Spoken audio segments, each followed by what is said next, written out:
Luas wilayah Kekaisaran Romawi mencapai puncaknya pada abad kedua Masehi. Dalam 2 abad berikutnya, Kekaisaran Romawi lambat laun kehilangan kendali atas daerah-daerah di tapal batas wilayahnya. Permasalahan ekonomi, termasuk inflasi dan tekanan asing di tapal batas wilayah Kekaisaran adalah penyebab timbulnya krisis pada abad ketiga. Selama masa krisis ini, kaisar demi kaisar dinobatkan hanya untuk dimakzulkan dengan segera oleh merampas tahta berikutnya. Belanja militer terus meningkat sepanjang abad ketiga, terutama untuk membiayai perang melawan Kekaisaran Sasani yang kembali berkobar pada pertengahan abad ketiga. Bala tentara dilipat gandakan dan pasukan berkuda serta satuan-satuan ketentaraan yang lebih kecil mengambil alih fungsi Legium Romawi sebagai satuan taktis utama. Kebutuhan akan pendapatan mengakibatkan kenaikan pajak dan penurunan jumlah surialis atau golongan tuan-tuan tanah, serta penurunan jumlah tuan-tuan tanah yang bersedia memikul beban selaku pejabat di kota asalnya.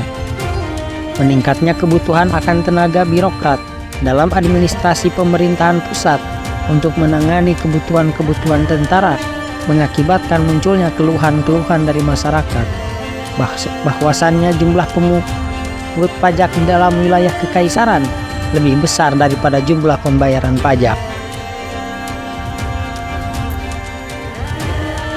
Pada 226, Kaisar Diocletianus memerintah 224-305 membagi wilayah Kekaisaran menjadi wilayah timur dan wilayah barat, masing-masing dengan administrasi pemerintahan sendiri. Kekaisaran Romawi tidak dianggap telah terbagi 2, baik oleh rakyat maupun penguasanya, karena keputusan-keputusan hukum dan administrasi yang dikeluarkan oleh salah satu wilayah juga dianggap sah oleh wilayah yang lain. Pada 330 setelah masa perang saudara berakhir, Konstantinus Agung memerintah 306-337 membangun kembali kota Bizantium sebagai ibu kota wilayah timur yang baru dan menamainya Konstantinopel. Upaya-upaya pembaharuan yang dilakukan Kaisar Diocletianus berhasil memperkukuh birokrasi pemerintah, menata kembali sistem perpajakan, dan memperkuat angkatan bersenjata. Tindakan ini mampu menyelamatkan kekaisaran, tetapi tidak menuntaskan masalah-masalah yang dihadapinya, antara lain pajak yang terlampau tinggi, penurunan angka kelahiran, dan tekanan-tekanan asing di tapal batas wilayah. Perang saudara di antara kaisar-kaisar yang saling bersaing menjadi hal yang lumrah pada pertengahan abad keempat. Perang-perang saudara ini menguras tenaga militer yang menjaga tapal batas wilayah sehingga memudahkan para penyerang asing menerobos ke dalam wilayah kekaisaran. Hampir sepanjang abad keempat, masyarakat Romawi menjadi terbiasa hidup dalam satu tatanan baru yang berbeda dari tatanan kemasyarakatan Romawi pada abad kuno, dengan melebarnya kesenjangan antara orang kaya dan orang miskin, serta meredupnya gairah hidup kota-kota kecil. Perkembangan baru lainnya adalah penyebaran Kristen atau peralihan keyakinan warga kekaisaran ke agama Kristenan, suatu proses yang berjalan sedikit demi sedikit sejak abad kedua sampai abad kelima. Pada 376, orang Goth yang sedang meluputkan diri dari kerajaan orang Hun mendapatkan izin dari Kaisar Valens memerintah 364-378 untuk menetap di provinsi Trakia, wilayah kekaisaran Romawi di Jazirah Balkan. Proses pemasyarakatan orang Goth di provinsi Trakia tidak berjalan mulus, dan manakala para pejabat Romawi mengambil tindakan yang keliru, orang-orang Goth mulai melakukan aksi penyerbuan dan penjarahan. Kaisar Valens yang berusaha meredakan kekacauan gugur dalam pertempuran Adrianople melawan orang-orang Goth pada 9 Agustus 378. Selain ancaman-ancaman dari konfederasi-konfederasi, kesukuan semacam itu mendesak dari arah utara.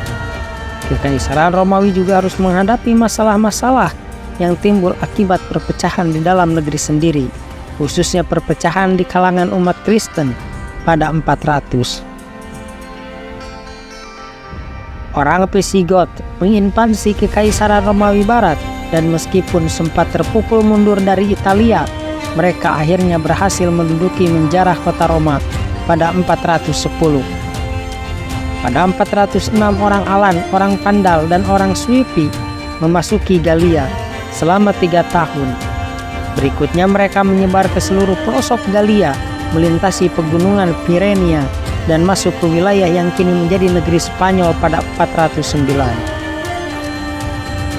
Zaman migrasi bermula ketika berbagai suku bangsa, mula-mula sebagian besar adalah suku-suku Jermanik, berpindah dari suku tempat ke tempat lain di seluruh Eropa.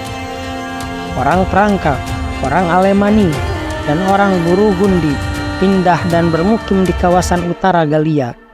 Orang Angli, orang Saksen, orang Yuti menetap di Britania, sementara orang Pandal menyeberangi Selat Gibraltar dan melakukan provinsi Afrika. Pada era 430-an, orang Hun mulai menginvasi Kekaisaran Romawi. Raja orang Hun, Attilia, memerintah 434 sampai 453, memimpin aksi-aksi invasi ke Jazirah Balkan pada 442 dan 447, ke Galia pada 451, dan ke Italia pada 452. Ancaman orang Hun terus membayang-bayangi Kekaisaran Romawi, sampai konfederasi suku-suku Hun tercerai-berai ketika Attila wafat pada 453. Invasi yang dilakukan oleh suku-suku asing ini sepenuhnya mengubah keadaan politik dan kependudukan Kekaisaran Romawi Barat kala itu. Pada penghujung abad ke-5, wilayah barat Kekaisaran Romawi terbagi-bagi menjadi satuan-satuan politik yang lebih kecil dan dikuasai oleh suku-suku yang telah menginvasi pada permulaan abad itu. Peristiwa pemakzulan kaisar wilayah barat yang terakhir, Romulus Augustulus, pada 476 sudah sejak lama dijadikan sebagai penanda akhir riwayat Kekaisaran Romawi Barat. Pada 493, Jazirah Italia ditaklukkan oleh orang-orang Ostrogoth, Kekaisaran Romawi Timur yang kerap disebut Kekaisaran Bizantin. Setelah tumbangnya pemerintah wilayah barat tidak mampu membuat banyak untuk menguasai kembali daerah-daerah wilayah barat yang telah lepas dari kendali kekaisaran.